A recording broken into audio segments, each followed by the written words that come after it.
I would like to introduce someone who needs no introduction up here. He has been 4 times All-Ireland champion. He has played the violin practically all over the world. He's world famous. I would like now to call on his own native soil none other than John Doherty of Donegal. Ladies and gentlemen, John Doherty.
Once brought John up to Dublin, up to Dora.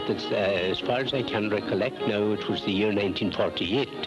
And I distinctly remember there were about 2,000 people in the Mansion House in Dublin.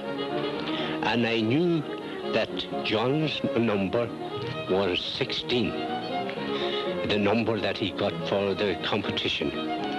And I was sitting down in the audience, and the man in charge there, the MC, he was shouting for number 16, but number 16 wasn't appearing on the stage. So I had to get up and go up backstage, and there was John, as nervy as could be backstage, and I actually had to push him out on the stage.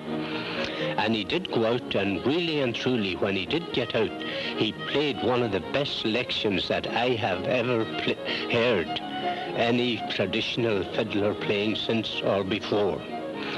In fact, the adjudicator, in his summing up, compared him with Fitz Chrysler, and that was some achievement.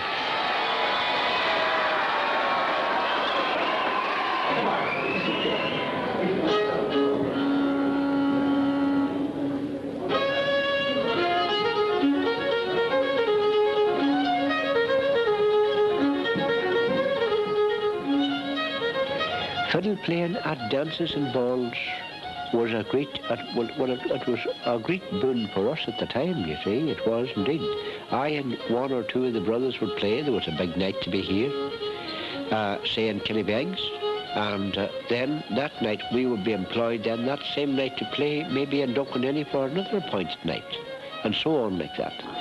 Well, that'd be always as good, you know, as a fine night's pay, you see. Oh, grand night's pay, indeed. But then here, in the year 19... now, the first of it we saw, the first failure we saw in that way was about 1916. Jazz and one step began to come into the country.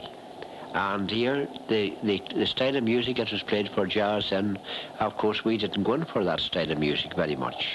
But still, we could, you know, half supposing that we were playing for for a night of jazz dancing and all that, we'd make a fairly good shape to play that sort of music.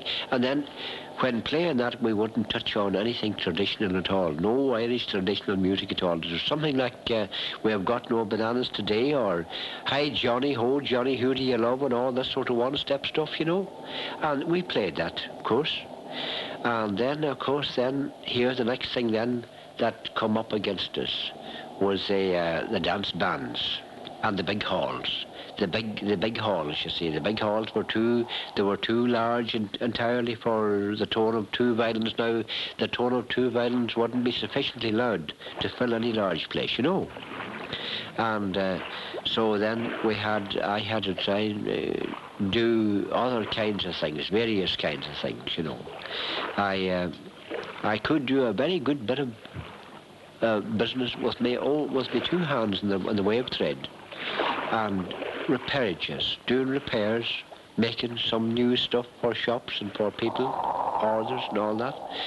I still uphold the old tradition of the O'Doherty family all the time.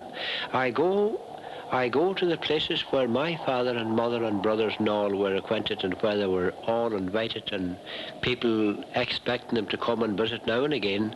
Well, I go to them places all the time. I have a sort of a fad for going to them places. Something I can't help doing. I must do it. I must do it because I'm the only surviving member now of the O'Doherty family, and I still like for to go on my father's footsteps and go and visit all these places and see all these people. Or if I would stay away too long from that, then I would think that there was something wrong, that there was something that I wasn't seeing right, and I have to go. Once I take that notion, then I must go.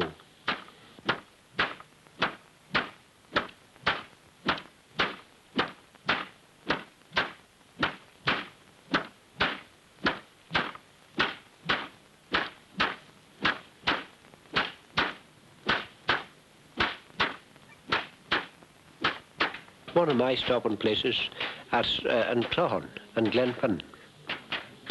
Well, they have television there, they have radio, gramophone, and every sort of entertainment. And it's very funny to say now that the old man and the lady of the house and some of the rakers, as we say to the rakers that would come in at night, they would like to hear me telling these old traditional Irish stories about one thing and the other. And even when now they would get tired watching television, they would turn it off. The old man would say, turn it off, turn it off, turn it off, till we get them to hear something that we would like to hear, and so on. What comes on television, I know it's great, no doubt, but it seems to be foreign. It seems to be still foreign to these people. And they would rather have now a good bit of old traditional storytelling, song and story, and a tune on the fiddle. That seems to be dear in their heart all the time. The people lived then on the edge of the world, clinging to the tiny farms